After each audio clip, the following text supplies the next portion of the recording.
ಲೋಕೇಶ್ ಕೆಲಸ ಮಾಡ್ತಿದ್ರು ಅವನ ಮನಸ್ಸೆಲ್ಲ ರಚನಾ ಮೇಲೆ ಇರುತ್ತೆ. ಸಂಜೆ ಆಗ್ತಾ ಆಗ್ತಾ ಅವಳ ನೆನಪು ಅವನ್ನ ಕಾಡೋಕೆ ಶುರು ಮಾಡುತ್ತೆ.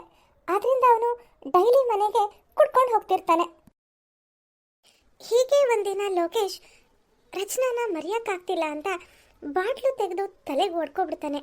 ರಕ್ತ ಸುರಿದು ಹೋಗ್ತಿದ್ರು ಅವನಿನ್ನು ರಚನಾ ನೆನಪಲ್ಲೇ ಅಳ್ತಾ ಮಲಗಿರ್ತಾನೆ. ಲೋಕೇಶ್ನ ಹುಡ್ಕೊಂಡು ಅವ್ರ ತಾಯಿ ಅಲ್ಲಿಗೆ ಬರ್ತಾರೆ. ಲೋಕೇಶ್ನ ನೋಡಿದ ತಕ್ಷಣ ಅವ್ರಿಗೆ ತುಂಬ ಗಾಬರಿ ಆಗುತ್ತೆ. ಲೋಕೇಶ ಲೋಕೇಶ ಯಾಕಪ್ಪ, ಯಾಕೆ ಇಷ್ಟು ರಕ್ತ ಬರ್ತಾ ಇದೆ? ಏನ್ ಮಾಡ್ಕೊಂಡೆ?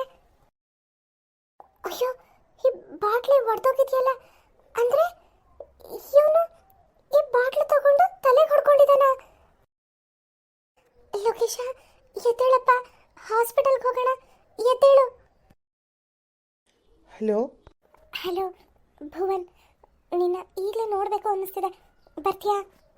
ಭೂಮಿ, ಇವಾಗ ಟೈಮ್ ಎಷ್ಟು ಗೊತ್ತಾ? ನೈಟ್ 1:30.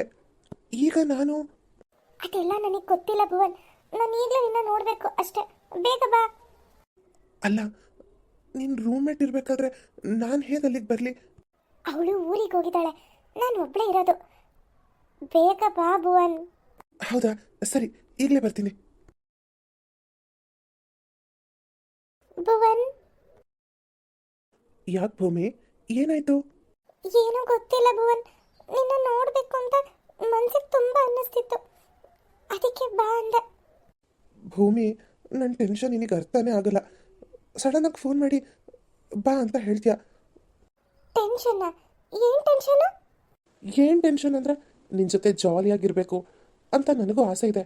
ಆದರೆ ಅದಕ್ಕೆಲ್ಲ ಅರೇಂಜ್ ಮಾಡಬೇಕು, ದುಡ್ಡೆಲ್ಲ ಹೊಂದಿಸ್ಕೋಬೇಕು. ಟೆನ್ಷನ್ ಇಲ್ಲದೆ ಇರುತ್ತಾ? ನೋಡು, ನಿನಗೆ ಎಷ್ಟು ದುಡ್ಡು ಬೇಕು ಹೇಳು, ನಾನು ನಮ್ಮ ಮನೆಯಿಂದ ತಗೊಂಡು ಬರ್ತೀನಿ. ಆದರೆ ನೀನು ಟೆನ್ಷನ್ ಮಾಡಿಕೊಂಡು ಈ ರೀತಿ ಎಲ್ಲ ಮಾತಾಡಬೇಡ, ನನಗೆ ನೀನು ಇಂಪಾರ್ಟೆಂಟ್ ಅಷ್ಟೇ. ನೀನು ಕೊಡೋ 15-20 ಸಾವಿರ ಏನು ಸಾಕಾಗಲ್ಲ ಭೂಮಿ. ಎಲ್ರಿಗೂ ಪೇಮೆಂಟ್ ಮಾಡಬೇಕಲ್ಲ, ಅಟ್ಲೀಸ್ಟ್ 1 ಲಕ್ಷ ಆದರೂ ಬೇಕು. ಪೇಮೆಂಟಾ? ನಾವು ಯಾಕೆ ಯಾರಿಗೋ ಪೇಮೆಂಟ್ ಮಾಡಬೇಕು? ನೀನು ಏನು ಹೇಳ್ತಿದ್ಯಾ? ಅದು ಪೇಮೆಂಟ್ ಅಂದರೆ, ಈಗ ನಾವು ಟ್ರಿಪ್ ಹೋಗ್ತೀವಿ ಅಂತ ಇಟ್ಕೋ, ಅಲ್ಲಿ ಎಲ್ಲಾದರೂ ಉಳ್ಕೋಬೇಕಾಗುತ್ತೆ. ನಾವು ಹೋಟೆಲ್ ಅವನಿಗೆ ಪೇ ಮಾಡಬೇಕು. ಆಮೇಲೆ ನಮಗೆ ಬೋಟಿಂಗು ಅದು ಇದು ಅಂತ ಹೋಗಬೇಕು ಅಂದರೆ ಅಲ್ಲಿ ಪೇ ಮಾಡಬೇಕು. ಆ ಪೇಮೆಂಟ್ ಬಗ್ಗೆ ಹೇಳ್ತಾ ಇದ್ದೆ ಅಷ್ಟೇ. ನಿನ್ನನ್ನ ಟ್ರಿಪ್ಪಿಗೆ ಕರ್ಕೊಂಡು ಹೋಗ್ಬೇಕು ಅಂತ ತುಂಬ ಕಷ್ಟಪಡ್ತಿದ್ಯಲ್ಲ ಭುವನ್, ನಿನ್ನಂಥ ಬಾಯ್ ಫ್ರೆಂಡ್ ಪಡೆಯೋಕ್ಕೆ ನಾನು ಪುಣ್ಯ ಮಾಡಿದ್ದೆ. ಹೇಗೂ ಇವಳು ಫ್ರೆಂಡ್ ಇಲ್ಲ, ನನ್ನ ಫ್ರೆಂಡ್ಸ್ನೆಲ್ಲ ಇಲ್ಲಿಗೆ ಕರೆಸಿದ್ರೆ ಹೇಗೆ? Bhuvan, I love you. I too love you Bhoomi. Bhoomi, ನೀನು ಹೇಳಿದ್ಯಲ್ಲ ದುಡ್ಡು ಅರೇಂಜ್ ಮಾಡ್ತೀನಿ ಅಂತ, ಯಾವಾಗ ಮಾಡ್ತೀಯಾ? ಎಷ್ಟು ಮಾಡ್ತೀಯಾ? ನಿನಗೆ ಎಷ್ಟು ಬೇಕು ಹೇಳು, ನಮ್ಮನೇಲಿ ಅನುಕೂಲವಾಗಿ ಇದ್ದಾರೆ, ನಾನು ಎಷ್ಟು ಕೇಳಿದ್ರು ಅವ್ರು ಕೊಡಲ್ಲ ಅಂತ ಹೇಳಲ್ಲ. 2 ಲಕ್ಷ? 2 ಲಕ್ಷ ನಮ್ಮ ಅಪ್ಪ ಅಮ್ಮನ ಹತ್ರ ಇದೆ, ಆದರೆ ರೀಸನ್ ಕೇಳ್ತಾರೆ. ಏನೋ ಒಂದು 50,000 ಆದರೆ ರೀಸನ್ ಹೇಳ್ಬೋದು, 2 ಲಕ್ಷದವರೆಗೂ ರೀಸನ್ ಹೇಳೋಕ್ಕಾಗಲ್ಲ. ಒಂದು ಕೆಲಸ ಮಾಡ್ತೀನಿ, ನನ್ನ ಮದುವೆಗೆ ಅಂತ ನಮ್ಮಮ್ಮ ಈಗಾಗಲೇ ಒಡವೆ ಎಲ್ಲ ಮಾಡಿಸಿಟ್ಟಿದ್ದಾರೆ, ಅದನ್ನು ತೊಗೊಂಡು ಬಂದು ನಿನಗೆ ಕೊಡ್ತೀನಿ. ನೀನು ಅದನ್ನೆಲ್ಲಾದರೂ ಮಾರಿ ದುಡ್ಡು ತಗೋ, ಸರಿನಾ? ಸರಿ, ಆಯಿತು. ಯಾವಾಗ ತರ್ತೀಯಾ? ನಾಳೆ ಹೋಗಿ ನಾಳಿದ್ದು ವಾಪಸ್ ಬರ್ತೀನಲ್ಲ, ಆಗ ತೊಗೊಂಡು ಬರ್ತೀನಿ. ಸರಿ, ಆಯಿತು.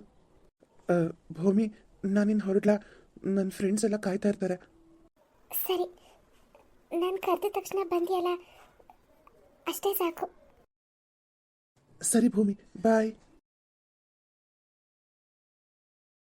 ಲೋ ಮಗ, ಇಷ್ಟೊತ್ತು ತನಕ ಎಲ್ಲ ಹೋಗಿದ್ಯೋ? ಭೂಮಿ ರೂಮ್ಗೆ ಹೋಗಿದ್ದೆ. ಏನು, ಭೂಮಿ ರೂಮ್ಗೆ ಹೋಗಿದ್ಯಾ? ಏನು ಸಮಾಚಾರ? ನಮಗೆ ಗೊತ್ತಿಲ್ದಂಗೆ ಏನಾದರೂ ಸ್ಕೆಚ್ ಆಗ್ತಿದ್ಯಾ ಹೆಂಗೆ? ನನಗೂ ಹಾಗೆ ಅನ್ನಿಸ್ತಿದೆ ಮಗ. ಇಷ್ಟೊತ್ತಿನಲ್ಲಿ ಇವನು ಅವಳ ರೂಮ್ಗೆ ಹೋಗಿದ್ದಾನೆ ಅಂದರೆ ಏನೋ ವ್ಯವಹಾರ ಇರುತ್ತೆ. ಏಯ್, ತೆಗ್ಯೋ ಕೈನ. ಯಾಕ್ರೋ, ಯಾಕೆ ಹೀಗೆ ಆತರ ಮಾಡ್ತೀರಾ? ನಾನು ಭೂಮಿ ರೂಮ್ಗೆ ಹೋಗಿದ್ದು ಅವಳ ಜೊತೆ ರೊಮ್ಯಾನ್ಸ್ ಮಾಡೋಕ್ಕಲ್ಲ. 2 ಲಕ್ಷ ಕುದುರಿಸ್ಕೊಂಡು ಬಂದಿದ್ದೀನಿ. ಏನು, 2 ಲಕ್ಷನಾ? ಭುವನ್ ಹಾಗೆ ಅವನ ಫ್ರೆಂಡ್ಸು 3 ಜನನೂ ಸೇರಿ ಭೂಮಿನ ಎಲ್ಲರೂ ಟ್ರಿಪ್ ಕರ್ಕೊಂಡೋಗಿ ಅವಳ ಹತ್ರ ಇರೋ ಒಡವೆ ದುಡ್ಡು ಎಲ್ಲ ಕಿತ್ಕೊಂಡು ಅವಳನ್ನು ಹಾಳು ಮಾಡಿ ಅಲ್ಲೆಲ್ಲರೂ ಬಿಟ್ಟು ಬಂದ್ಬಿಡ್ಬೇಕು ಅಂತ ಪ್ಲ್ಯಾನ್ ಮಾಡ್ತಿರ್ತಾರೆ. ಪಾಪ ಭೂಮಿಗೆ ಇದು ಯಾವ ವಿಚಾರದ ಬಗ್ಗೆನೂ ಗೊತ್ತೇ ಇರಲ್ಲ. ನಿಜವಾಗ್ಲೂ ಭುವನ್ ತನ್ನ ಲವ್ ಮಾಡ್ತಿದ್ದ ಮಾಡ್ತಿದ್ದಾನೆ ಅಂತ ಭೂಮಿ ತಿಳ್ಕೊಂಡಿರ್ತಾಳೆ. ಪಂಕಜ, ರಾಧಾ, ಪಂಕಜ, ಯಾಕೆ? ಏನಾಯ್ತು? ಏನಾಯ್ತು ಹೇಳೆ? ಬೈಲಿ ಬಾ, ಕೂತ್ಕೋ ಬಾ. ಯಾಕೆ ಯಾಕೆ ಇಷ್ಟ ಅಳ್ತಿದ್ಯಾ? ಏನಾಯ್ತು? ಏನು ಅಂತ ಹೇಳಿ ಪಂಕಜ? ನಮ್ಮ ಮನೆಯವರು ದಿನಾ ನನ್ನನ್ನು ಹಿಡ್ಕೊಂಡು ಹೊಡಿತಾರೆ. ಮಕ್ಕಳಾಗ್ಲಿಲ್ಲ ಅಂತ ಅವ್ರಿಗೆ ನನ್ನ ಮೇಲೆ ತುಂಬಾನೇ ಕೋಪ ಇದೆ. ನಾನು ಏನು ಮಾಡಲಿ? ಮಕ್ಕಳಾಗ್ಲಿಲ್ಲ ಅಂದ್ರೆ ಅದು ನನ್ನ ತಪ್ಪ? ಪ್ರೀತಿ ಮಾಡಬೇಕಾದ್ರೆ ಇದು ಯಾವುದು ಗೊತ್ತಾಗಲ್ಲ, ಆದ್ರೆ ಮದುವೆ ಆದ್ಮೇಲೆ ಒಂದೊಂದಾಗಿ ಇವ್ರ ಬಣ್ಣ ಎಲ್ಲ ಬಯಲಾಗುತ್ತೆ. ನಾನು ಇವರನ್ನ ನಂಬ್ಕೊಂಡು ನಮ್ಮ ಅಣ್ಣ ಅತ್ತಿಗೆ ಎಲ್ಲರನ್ನೂ ಬಿಟ್ಟು ಬಂದ್ಬಿಟ್ಟೆ. ಅವ್ರ ಮನ್ಸಿಗೆ ನೋವು ಮಾಡಿದ್ನಲ್ಲ, ಅದಕ್ಕೆ ನನಗೆ ಶಿಕ್ಷೆ ಇರಬೇಕು. ಅಲ್ಲ ಪಂಕಜ, ಈ ಎಲ್ಲ ವಿಷಯನೂ ನೀನು ನನಗೆ ಮೊದಲೇ ಹೇಳ್ಬಾರ್ದಿತ್ತ? ನಾನು ಮೊನ್ನೆ ಊರಿಗೆ ಹೋಗಿದ್ದೆ, ಹಾಗೆ ನಿಮ್ಮನೆಗೂ ಹೋಗಿದ್ದೆ. ಇವತ್ತಿಗೂ ನಿಮ್ಮಣ್ಣ ನಿನ್ನ ಹೆಸರು ಕೇಳಿದ್ರೆ ಕೆಂಡ ಕಾರ್ತಾರಂತೆ. ನಿಮ್ಮ ಅತ್ತಿಗೆ ಎಲ್ಲ ಹೇಳಿದ್ರು. ಇರೋದೊಬ್ಳ ನಾದ್ನಿ ಗೌರಿ ಹಬ್ಬಕ್ಕೆ ಒಂದು ಬಾಗ್ನ ಕೊಡೋಕು ನನ್ನಿಂದ ಆಗ್ತಿಲ್ಲ. ಎಲ್ಲಿದ್ದಾಳೋ ಹೇಗಿದ್ದಾಳೋ ಅಂತ. ನೀನವತ್ತು ಸಿಕ್ಕಿದಾಗ ನನಗೆ ಏನು ವಿಷಯನೂ ಹೇಳಿಲ್ವಲ್ಲ, ಅದಕ್ಕೆ ನಾನು ನಿಮ್ಮ ಅತ್ತಿಗೆ ಹತ್ರ ಪಂಕಜ ಚೆನ್ನಾಗಿದ್ದಾಳೆ ಅಂತ ಹೇಳಿದೆ. ಹೋಗ್ಲಿ ಬಿಡು ರಾಧಾ, ಒಳ್ಳೇದಾಯ್ತು. ನನ್ನೇ ಕಷ್ಟ ಎಲ್ಲ ಅತ್ತಿಗೆ ಹೇಳಿದ್ರೆ ಸುಮ್ಮನೆ ಕೊರಗೋರು. ಅಣ್ಣಂಗೆ ತುಂಬಾನೇ ಕೋಪ ಜಾಸ್ತಿ. ಅತ್ತಿಗೆ ಆಗಿರೋದಕ್ಕೆ ಅಣ್ಣನ ಸಹಿಸ್ಕೊಂಡು ಹೋಗ್ತಾ ಇದ್ದಾರೆ. ರಾಧಾ, ನನಗೊಂದು ಸಹಾಯ ಮಾಡ್ತೀಯಾ? ನನಗೆ ದಿನ ಮನೇಲಿದ್ದು ಇವ್ರ ಹತ್ರ ಹೊಡ್ಸ್ಕೊಳಕ್ಕಾಗಲ್ಲ. ಎಲ್ಲಾದರೂ ಒಂದು ಕೆಲಸ ಕೊಡಿಸ್ತೀಯಾ? ಕೆಲಸನ? ಈಗ ಯಾವ ಕೆಲಸ ಮಾಡ್ತೀಯಾ ನೀನು? ನಾನು ಯಾರ ಮನೇಲಾದರೂ ಮನೆ ಕೆಲಸದವಳಾಗೂ ಕೆಲಸ ಮಾಡಕ್ಕೆ ರೆಡಿ ಇದ್ದೀನಿ.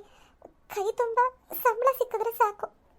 ಸರಿ, ನಾನು ವಿಚಾರಿಸಿ ಹೇಳ್ತೀನಿ, ನೀನು ಅಳ್ಬೇಡ. ರಾಧಾ, ನಿನ್ನ ಹಾಗೆ ನಾನು ಮನೇಲಿ ನೋಡಿರೋ ಹುಡುಗನ ಮದುವೆ ಮಾಡ್ಕೊಂಡಿದ್ದಿದ್ರೆ ಇವತ್ತು ನನ್ನ ಜೀವನ ಚೆನ್ನಾಗಿರ್ತಿತ್ತೇನೋ, ಅಲ್ವೇನೆ? ಹಾಗೆ ಯಾಕೆ ಅನ್ಕೋತೀಯ ಪಂಕಜ? ನನ್ನ ಗಂಡ ಏನು ನನ್ನ ಮೇಲೆ ಕೂಗಾಡಲ್ಲ ರೇಗಾಡಲ್ಲ ಅನ್ಕೊಂಡಿದ್ಯಾ? ಗಂಡಸರೇ ಅಷ್ಟು, ಏನೂ ಮಾಡೋಕ್ಕಾಗಲ್ಲ. ನಾವು ಹೊಂದ್ಕೊಂಡು ಹೋದ್ರೆ ಅಷ್ಟೇ ಜೀವನ. ನೋಡು, ಇದ್ರ ಬಗ್ಗೆ ಎಲ್ಲ ನೀನು ತಲೆ ಕೆಡಿಸ್ಕೋಬೇಡ. ನೀನು ಅವ್ರ ಹತ್ರ ಹೊಡೆಸ್ಕೊಂಡು ಮನೇಲೇ ಇರೋ ಬದಲು ಕೆಲಸ ಮಾಡೋದೇ ಒಳ್ಳೇದು ಅಂತ ನನಗೂ ಅನ್ನಿಸ್ತಿದೆ. ಆದಷ್ಟು ಬೇಗ ಯಾರ್ದಾದ್ರೂ ಮನೇಲಿ ಕೆಲಸ ಇದ್ರೆ ನಾನು ನಿನಗೆ ತಿಳಿಸ್ತೀನಿ, ಸರಿನಾ? ಸರಿ ಕಣ. ಸರಿ, ನಾನೇನು ಬರ್ತೀನಿ. ಇಲ್ಲಿ ಮಹೇಶ ಮಾತ್ರ ತನ್ನ ಫ್ಯೂಚರ್ ಬಗ್ಗೆ ಯೋಚನೆ ಮಾಡ್ತಾ ಕಷ್ಟಪಟ್ಟು ದುಡಿತಿರ್ತಾನೆ. ಮಹೇಶ್, ಹೇಳಿ ನವೀನ್. ಅದು ನಾಳೆ ನಮ್ಮ ಆಫೀಸ್ಗೆ ಹೊಸ ಮ್ಯಾನೇಜರ್ ಬರ್ತಿದ್ದಾರಂತೆ. ನಾವವರ ಗ್ರ್ಯಾಂಡಾಗಿ ವೆಲ್ಕಮ್ ಮಾಡಬೇಕು. ಅದಕ್ಕೆಲ್ಲ ಅರೇಂಜ್ ಮಾಡ್ಕೋಬೇಕು. ಸರಿ, ಆಯಿತು, ಎಲ್ಲ ರೆಡಿ ಮಾಡೋಣ. ಸರ್, ಏನು ಸಿದ್ದಯ್ಯ? ಮ್ಯಾನೇಜರು ಇನ್ನೊಂದು ಅರ್ಧ ಗಂಟೆಲಿ ನಮ್ಮ ಆಫೀಸ್ಗೆ ಬರ್ತಾರಂತೆ. ಈಗ ಫೋನ್ ಬಂದಿತ್ತು. ಏನು, ಇನ್ನು ಅರ್ಧ ಗಂಟೆಲಿ ಬರ್ತಾ ಇದ್ದಾರಂತ? ನವೀನ್, ಯಾಕಷ್ಟು ಶಾಕ್ ಆಗ್ತೀರಾ? ಡೋಂಟ್ ವರಿ, ಕೂಲಾಗಿರಿ. ಸಿದ್ದಯ್ಯ, ನೀನು ಹೋಗಿ ಒಂದು ಫ್ಲಾಸ್ಕಲ್ಲಿ ಕಾಫಿ ಹಾಗೆ ಬೇಕ್ರಿಲಿ ಪಬ್ಸ್ ತಗೊಂಡು ಬಾ. ಬೇಗ ಬಾ, ಹೋಗು. ನವೀನ್, ನೀವು ಹೋಗಿ ಇನ್ನು ಹಾಫ್ ಆನ್ ಅವರಲ್ಲಿ ಮ್ಯಾನೇಜರ್ ಬರ್ತಾರೆ ಅಂತ ಎಲ್ಲ ಎಂಪ್ಲಾಯೀಸ್ಗೂ ಹೇಳಿ. ನೀವೇನು ಯೋಚನೆ ಮಾಡಬೇಡಿ. ನನಗೆ ಯಾವತ್ತಿದ್ರೂ ಈ ಆಫೀಸ್ಗೆ ಮ್ಯಾನೇಜರ್ ಬಂದೇ ಬರ್ತಾರೆ ಸಡನ್ನಾಗಿ ಅಂತ ಗೊತ್ತಿತ್ತು. ಹಾಗಾಗಿ ಎಲ್ಲ ವರ್ಕ್ನೂ ನಾನು ಆಲ್ರೆಡಿ ಮುಗಿಸಿದ್ದೀನಿ. You don't worry. Okay Mahesh, thank you. ಮಹೇಶನೇ ಮ್ಯಾನೇಜರ್ಗೆ ಬೊಕ್ಕೆ ಕೊಟ್ಟು ವೆಲ್ಕಮ್ ಮಾಡ್ತಾನೆ. ಮ್ಯಾನೇಜರ್ ಹೆಸರು Yashodha. Thank you, thank you Mahesh. Okay, thank you Mahesh. Hello madam, my name is Naveen. Srikanth. Okay, hi Naveen, Srikanth. ನಮ್ಮ ಆಫೀಸ್ಗೆ ಮ್ಯಾನೇಜರ್ ಬರ್ತಾರೆ ಅಂತ ಗೊತ್ತಿತ್ತು, ಆದರೆ ಲೇಡಿ ಅಂತ ಗೊತ್ತಿರಲಿಲ್ಲ. ಇಷ್ಟು ದಿನ ಮಹೇಶ್ ಅವರೇ ಇನ್ಚಾರ್ಜ್ ವಹಿಸ್ಕೊಂಡಿದ್ರು. ಎಲ್ಲ ಡೀಟೇಲ್ಸು ಅವ್ರ ಹತ್ರನೇ ಇದೆ. ಓಕೆ ಮಹೇಶ್ ಅವರೇ, ನೀವು ಎಲ್ಲ ಡಾಕ್ಯುಮೆಂಟ್ಸ್ ತಗೊಂಡು ನನ್ನ ಕ್ಯಾಬಿನಿಗೆ ಬನ್ನಿ. ಮಗ, ಏನು ಸೂಪರ್ ಆಗಿದ್ದಳು ಮ್ಯಾನೇಜರು. ಒಂದೇ ಕ್ಯಾಬಿನ್ ಒಳಗೆ ಅವಳ ಜೊತೆ ಡಿಸ್ಕಸ್ ಮಾಡೋಕ್ಕೂ ಪುಣ್ಯ ಮಾಡಿರ್ಬೇಕು. ಆ ಪುಣ್ಯ ನಿನಗೆ ಸಿಕ್ಕಿದೆ. ಹೊಡಿ ಚಾನ್ಸು. ನವೀನ್, ಏನು ಮಾತಾಡ್ತಿದ್ಯೋ? ಅವರು ನಮ್ಮ ಮ್ಯಾನೇಜರು. ಸುಮ್ಮನೆ ಹೋಗಿ ಅದೇನು ಕೆಲಸ ನೋಡು. ವಾವ್, ನನಗೆ ಬೊಕ್ಕೆ ಕೊಟ್ಟು ವೆಲ್ಕಮ್ ಮಾಡಿದ್ರಲ್ಲ ಮಹೇಶ್, ಅವ್ರು ಎಷ್ಟು ಹ್ಯಾಂಡ್ಸಮ್ ಆಗಿದಾರಲ್ಲ. ಮನೇಲಿ ಹೇಗೋ ಮದುವೆ ಮಾಡ್ಕೊ ಅಂತ ಬಲವಂತ ಮಾಡ್ತಾನೆ ಇದ್ರು. ಇವರನ್ನ ಹೇಗಾದರೂ ಮಾಡಿ ನನ್ನ ಬುಟ್ಟಿಗೆ ಹಾಕೋಬೇಕು. ಅವರೇನಾದರೂ ನನ್ನ ಲವ್ ಮಾಡಕ್ಕೆ ಒಪ್ಕೊಂಡ್ರೆ, ಅಯ್ಯೋ ಅದನ್ನ ನೆನೆಸ್ಕೊಂಡ್ರೆ. Excuse me madam. Yes. Madam, ನೀವು ಡಾಕ್ಯುಮೆಂಟ್ ತೊಗೊಂಬರಕ್ಕೆ ಹೇಳಿದ್ರಲ್ಲ, ಇಲ್ಲಿ ಟೇಬಲ್ ಮೇಲೆ ಇಟ್ಟಿರ್ತೀನಿ. ಮಹೇಶ್, ನಿಮಗೇನಾದರೂ ಬೇರೆ ಕೆಲಸ ಇದೆಯಾ? ಹಾಗೇನಿಲ್ಲ ಮೇಡಮ್. ಮತ್ತೆ ನೀವಿಲ್ಲೇ ಕುತ್ಕೊಂಡು ಎಕ್ಸ್ಪ್ಲೇನ್ ಮಾಡಿ, ನಾನು ಕೇಳಿಸ್ಕೊತೀನಿ. Okay madam, okay. Okay, please take your seat. Mahesh office ಕೆಲಸದ ಬಗ್ಗೆ ಎಲ್ಲಾನು ಎಕ್ಸ್ಪ್ಲೇನ್ ಮಾಡ್ತಿರ್ತಾನೆ, ಆದರೆ ಯಶೋಧ ಮಾತ್ರ ಅವನ್ನೇ ನೋಡ್ತಾ ಇರ್ತಾಳೆ.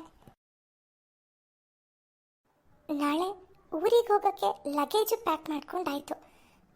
ಬೇಗ ಊರಿಗೆ ಹೋಗಿ ಭುವನ್ಗೆ ನನ್ನ ಒಡವೆಗಳನ್ನೆಲ್ಲ ತಂದ್ಕೊಟ್ಬಿಡ್ಬೇಕು. ಊರಿಂದ ವಾಪಸ್ ಬಂದಮೇಲೆ ನಾನು ಭುವನ್ ಇಬ್ರು ಟ್ರಿಪ್ಪಿಗೆ ಹೋಗ್ಬೋದು, ಆರಾಮಾಗಿ ಇಬ್ರು ಎಂಜಾಯ್ ಮಾಡ್ಬೋದು. ವಾವ್, ನೆನೆಸ್ಕೊಂಡ್ರೆ ಎಷ್ಟು ಖುಷಿ ಆಗ್ತಿದೆ. ಅಯ್ಯೋ, ಭುವನ್ ಬಂದಿದ್ದು 1:15, ಈಗಾಗಲೇ 2:45 ಆಗೋಯ್ತು. ನಿದ್ದೆ ಮಾಡಲಿಲ್ಲ ಈಗ ಅಂದರೆ ಬೆಳಗ್ಗೆ ಏಳೋಕ್ಕೆ ಆಗಲ್ಲ. ಫಸ್ಟ್ ಹೋಗಿ ಮಲ್ಕೋಬೇಕು, ಇಲ್ಲ ಅಂದರೆ ಬೆಳಗ್ಗೆ ಊರಿಗೆ ಹೋಗೋದು ಲೇಟ್ ಆಗಿಬಿಡುತ್ತೆ. ಭೂಮಿ ಸಂಪೂರ್ಣವಾಗಿ ಭುವನ್ನ ನಂಬಿದಾಳೆ. ಆದ್ರಿಂದ ಅವಳು ಊರಿಗೆ ಹೋಗಿ ಒಡವೆಗಳನ್ನೆಲ್ಲ ತಂದು ಅವನ ಕೈಲಿ ಕೊಡಬೇಕು ಅಂತ ಡಿಸೈಡ್ ಮಾಡಿದಾಳೆ. ಅವಳು ಡಿಸೈಡ್ ಮಾಡ್ದಂಗೆ ಊರಿಗೆ ಹೋಗಿ ಒಡವೆಗಳನ್ನೆಲ್ಲ ತಂದು ಭುವನ್ ಕೈಲಿ ಕೊಡ್ತಾಳ. ಮುಂದೆ ಏನಾಗುತ್ತೆ ಅನ್ನೋದನ್ನ ನೆಕ್ಸ್ಟ್ ಎಪಿಸೋಡ್ನಲ್ಲಿ ನೋಡೋಣ. ಈ ಎಪಿಸೋಡ್ ನಿಮಗೆಲ್ಲ ಸ್ವಲ್ಪನಾದರೂ ಇಷ್ಟ ಆಗಿದ್ರೆ ಪ್ಲೀಸ್ ನಮ್ಮ ಚಾನಲ್ನ ಸಬ್ಸ್ಕ್ರೈಬ್ ಮಾಡಿ, ಹಾಗೆ ಲೈಕ್ ಮಾಡಿ, ಶೇರ್ ಮಾಡಿ, ಕಮೆಂಟ್ ಮಾಡಿ. ಆಶಾ ಅನ್ನೋರು, ಭಾರ್ಗವಿ ಅನ್ನೋರು, ಮೋಹನ್ ಕುಮಾರಿ ಅನ್ನೋರು, ಶಶಾಂಕ್ ಕುಮಾರ್, ನೀವು ಎಲ್ಲರೂ ಕೂಡ ಡೈಲಿ ನಮ್ಮ ವಿಡಿಯೋಸ್ಗೆ ಕಮೆಂಟ್ ಮಾಡ್ತೀರಾ. ನೀವು ಎಲ್ರಿಗೂ ತುಂಬ ಹೃದಯದ ಧನ್ಯವಾದಗಳು ಅಂತ ಹೇಳ್ತಾ ನೆಕ್ಸ್ಟ್ ಎಪಿಸೋಡ್ನಲ್ಲಿ ಸಿಗೋಣ. Bye friends.